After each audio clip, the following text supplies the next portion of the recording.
Your most dangerous enemy is not outside, it's you yourself. The sixth verse from the sixth chapter of the ancient Bhagavad Gita says, Bandhuratmatmanastasya yenatmaivatmana jitaha anatmanastu shatrutve vartetatmaiva shatruvata. Which means for those who have failed to conquer themselves, they are their worst enemy. This ancient teaching reveals a very profound truth, which is that the most important battles in our life are fought within. And our swabhava, our inner nature, the core identity that we have, in turn dictates our thoughts, feelings, belief systems, emotions, and actions, and it in turn creates a certain kind of life for us. So this swabhava, our core identity, can hold us captive, or it can allow us to live an incredible life of greatness and purpose.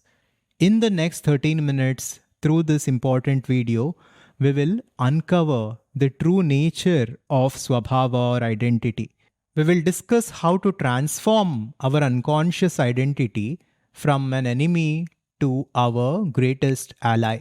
We will look at the teachings of ancient Bhagavad Gita along with some of the concepts from human psychology from modern books like Atomic Habits to make true lasting change to our swabhava and live a conscious, fulfilled and an abundant life. So this will not be just a philosophical exploration, but it will have practical strategies for you to implement starting from today in order to create your ideal life. First, let's start with the unconscious identity, which is your greatest enemy. Now, what if I told you that there is an internal saboteur within you which is working 24/7 against you, which is holding you back, which is not allowing you to experience fulfillment, experience joy, and experience success in different areas of life? Until you address this, until you become conscious of this, no matter how much you work, how hard you work, no matter how much you try, you keep getting stuck in the same places. This will happen for most of us. For years and decades, we get stuck at some level. All of this is tied to our swabhava, our unconscious identity. Now, one aspect of our swabhava is the mind. When unconquered, the mind becomes our greatest enemy. It manufactures obstacles through an endless stream of negative thought patterns. I'm not good enough, this is too difficult, I'll never succeed. These systematic attacks from within are designed to keep us in our comfort zone regardless of how uncomfortable that zone actually is. The dangerous thing about this is that all of this happens below our awareness. We are not conscious of this. Most of us work really hard. We spend a lot of time, resources, effort, and energy in achieving different things. But below the conscious level, below the conscious mind, all these negative patterns are holding us back. It is very important to understand this and resolve this. And we do not recognize these thoughts as separate from ourselves. We identify with them completely, transforming passing mental states like anxiety, inadequacy, and overwhelm into our reality. For example, an entrepreneur can take years and years preparing to launch his or her business. He might prepare a business plan, he might create a strategy, and he might do endless research. But something will keep stopping them. Something from within says the economy is not right now. The investors are not there, the opportunity is not there, or the market is not ready, or something else. Now, these things might be true, but that is not the point. In one way or another, our identity wants to be comfortable. So if we have to do something else, we have to become someone else. That is really important to grasp. As per Vedanta, our true nature is infinite. We are the infinite consciousness. This is called as Swarupa. Swarupa is our true nature. But yet, right now, it is as though that infinite consciousness, which is our true nature, has identified with this ego or this unconscious identity and living a limited experience. So, our Swarupa is identified with our Swabhava. Our Swabhava is the unconscious identity, and this Swabhava is in turn dictating our life. It is controlling our life and it is creating a certain kind of life for us. But then again, this Swabhava, this identity is not who we are. It is not who we truly are. Although most of us have become this, most of us do not create a gap between our awareness and this identity. We are not this identity. So since our true nature is that consciousness and we are simply temporarily experiencing this identity, we can look at this identity or Swabhava as a mask over that infinite consciousness. Since this is a mask, this can be changed, this can be refined, this can be worked upon. So, by doing this, we can also refine and reform our reality itself. Modern psychology talks about this through concepts like cognitive distortions and confirmation bias. When our mind decides we are incapable of success, it selectively notices evidence supporting that belief while filtering out contradictory information. Through neural pathways strengthened by repetition, these self-limiting beliefs become self-fulfilling prophecies. So the untamed mind and the unconscious identity keeps us stuck in preparation without performance, learning without application, and planning without execution. This is why working on ourselves and transforming our Swabhava is essential for both spiritual progress and material success. So the external world doesn't lack opportunities, but our perception simply filters them out.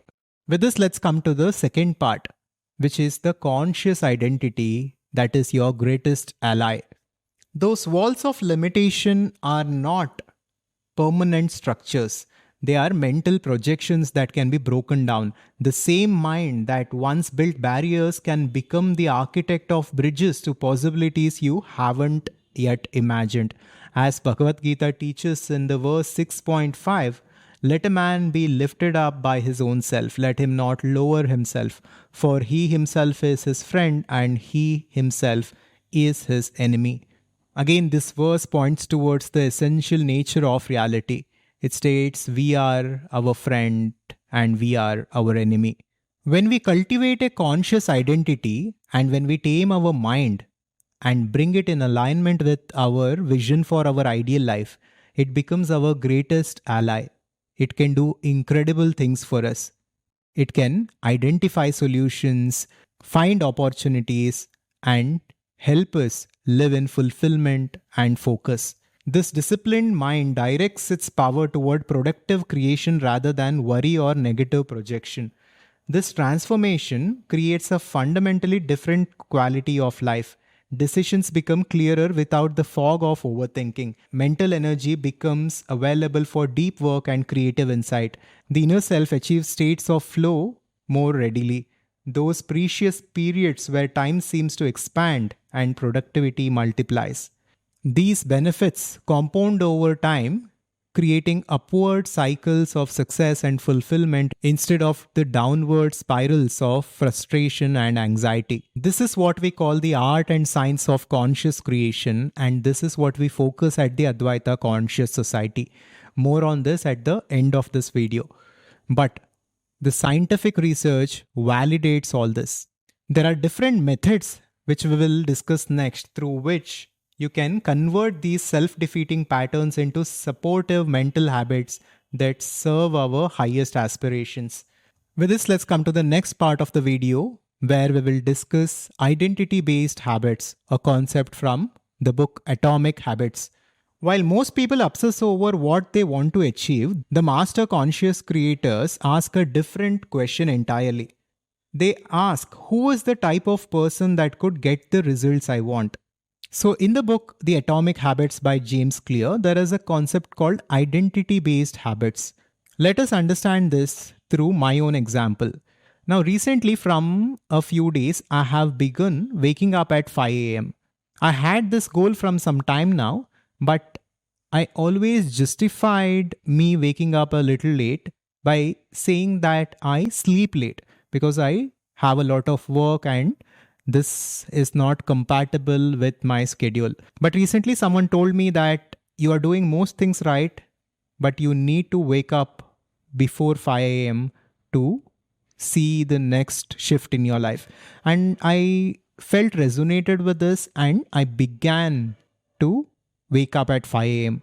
Now, here is why this is interesting. From many years, I tried to wake up a little bit early. Let's say I was waking up at 7 a.m. I thought waking up at 6:30 will be easy. Doing incremental changes instead of directly waking up at 5 a.m. maybe would work better.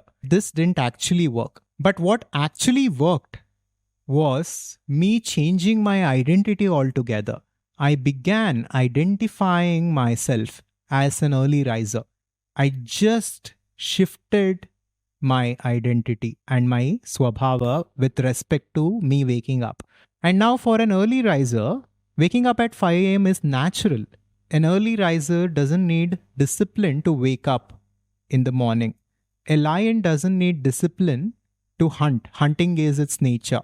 A fish doesn't need discipline or willpower to swim, right? Swimming is in its nature. Just like this, when we shift our identity altogether, we can bypass discipline and willpower and act from that place of identity, from that swabhava. We have this power if we practice it. Let's look at some examples here. Instead of saying I want to lose weight, say I'm becoming the type of person who moves every single day. And even Bhagavad Gita was trying to tell us the same thing thousands of years ago. In fact, Krishna says in one of the verses, no matter how much people learn, ultimately they do things based on their swabhava, based on their identity. So, superficial learning and following superficial techniques will not help unless we change our identity itself. So this is the most important thing to grasp. With this, let's come to the final part where we will discuss some of the practical tips from Atomic Habits to change our habits and integrate new positive habits into our swabhava so that we can see a profound change in the quality of life that we experience. The first and the most simple technique is something called as habit stacking. This is identifying or linking a new habit to an existing habit, through which the resistance to adapting the new habit, comes down dramatically. Let's understand this through an example. Let's say you wish to meditate from tomorrow. You can say, I will meditate as soon as I wake up in the morning and before I go to bed at night. Now, waking up in the morning and going to bed at night are habits that you already have. When you stack the new habit upon the old habit, following the new habit and making it a part of your life becomes easier. So it's as simple as that. The author also speaks of making the habit more obvious, attractive, easy and satisfying to create a structured path so that adopting these habits becomes natural and easy. With this, let's come to the 2-minute rule, which is another tool that you can use. So the 2-minute rule simplifies habit initiation by ensuring new behaviors take less than 2 minutes to perform. For example, you can transform your mornings by starting with just 2 minutes of journaling. Later, once it becomes a habit, you can do 30 minutes without struggle. If you wish to read more books, begin with a single page. This approach lowers the initial barrier, making consistency possible. Once you start, you often continue beyond the 2-minute mark, entering states of deep focus. All these tools are well and good, but the fundamental wisdom that we need to grasp from Vedanta and Gita, which is beyond modern psychology, is this.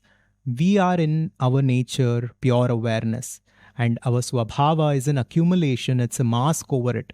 So initially we need to create a gap between our awareness and our identity. This can happen through meditation. Just 10 minutes of simple awareness meditation can create this gap, which will in turn make it easy for us to work on our identity and mold it the way we wish to. And this will in turn mold our life itself, and it will create the life that we truly wish to live. So again, like Gita says, for those who have conquered themselves, they are their best friend. So become your own best friend, and there will be no power in this world to stop you. Start with simple positive habit integration. Start with a 10-minute meditation, or start with waking up early, whatever feels right, to move towards conscious living and conscious creation.